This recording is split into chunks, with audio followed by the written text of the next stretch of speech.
ঢাকা মোড়ে অর্থ আদায় ও অনিয়ন্ত্রিত যাত্রী ওঠানামার অভিযোগে বাড়ছে যানজট ও জনদুর্ভোগ।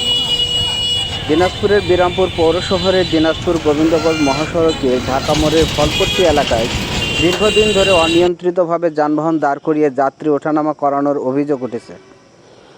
স্থানীয়দের দাবি, এর ফলে গুরুত্বপূর্ণ এই তিন মাথা মোড়ে প্রায় তীব্র যানজটের সৃষ্টি হচ্ছে এবং সাধারণ মানুষকে চরম ভোগান্তির শিকার হতে হচ্ছে।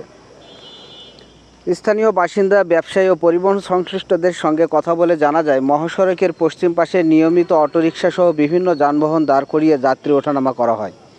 বর্তমানে সড়ক সংস্কার কাজ চলমান থাকায় রাস্তার একটি অংশ সংকুচিত হয়ে গেছে। এর সঙ্গে বৃষ্টির সময় সড়কে পানি জমে থাকায় যান চলাচল আরও ব্যাহত হচ্ছে। স্থানীয়দের অভিযোগ, রাস্তার ওই অংশে যানবাহন দাঁড় করানোর কারণে একদিকে নবাবগঞ্জমুখী এবং অন্যদিকে গোবিন্দগঞ্জ ও দিনাজপুরমুখী যানবাহনের দীর্ঘ সারি তৈরি হয়, ফলে প্রায় যানজটের সৃষ্টি হচ্ছে।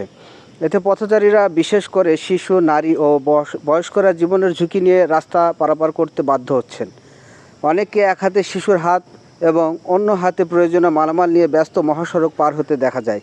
ভুক্তভোগী কয়েকজন অটোরিকশা চালক অভিযোগ করেন, ওই স্থানে গাড়ি দাঁড় করিয়ে যাত্রী ওঠানামার জন্য তাদের কাছ থেকে অর্থ নেওয়া হয়। এক চালকের দাবি, একদিনে 3 বার গাড়ি দাঁড় করানোর জন্য তাকে মোট 100 টাকা দিতে হয়েছে। তবে এই অর্থ কোন কর্তৃপক্ষের অনুমোদনে আদায় করা হয় এবং কোথায় জমা হয় সে বিষয়ে তারা নিশ্চিত কোনো তথ্য জানাতে পারেননি। এ বিষয়ে কথা হলে ইকবাল হোসেন নামে এক ব্যক্তি, বাইরের গাড়ি থেকে কোনো টাকা নেওয়া হয় না, তবে স্থানীয় কিছু গাড়ি থেকে প্রতি গাড়িতে 10 টাকা করে নেওয়া হয়। তবে এই অর্থ কোন খাতে ব্যয় করা হয় বা কার নির্দেশনায় আদায় করা হয় সে বিষয়ে তিনি বিস্তারিত ব্যাখ্যা দেননি।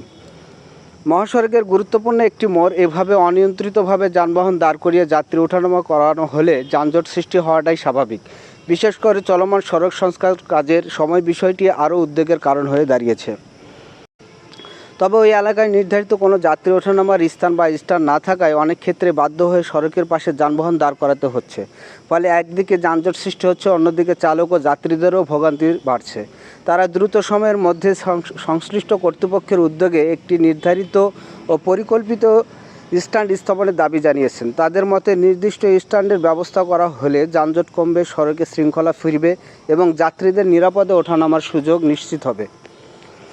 যাত্রী সাধারণের দাবি, মহাসড়কের এই গুরুত্বপূর্ণ পয়েন্টে শৃঙ্খলা নিশ্চিত করতে দ্রুত কার্যকর পদক্ষেপ গ্রহণ করা হোক। একই সঙ্গে সেখানে একটি অনুমোদিত ও নির্ধারিত স্ট্যান্ড স্থাপনের মাধ্যমে যাত্রী ওঠানামা নিয়ন্ত্রণ এবং যানজট নিরসনের প্রয়োজনীয় ব্যবস্থা নেওয়ার আহ্বান জানিয়েছেন তারা। অন্যথায় দিন দিন বাড়তে থাকা যানজট ও জনদুর্ভোগ আরও তীব্র আকার ধারণ করতে পারে। এ বিষয়ে বিরামপুর থানার অফিসার ইনচার্জ সাইফুল ইসলাম সরকার বলেন, কোনো ব্যক্তি বা গোষ্ঠী অনুমতি ছাড়া টাকা নিতে পারবে না, বিষয়টি খতিয়ে দেখা হবে।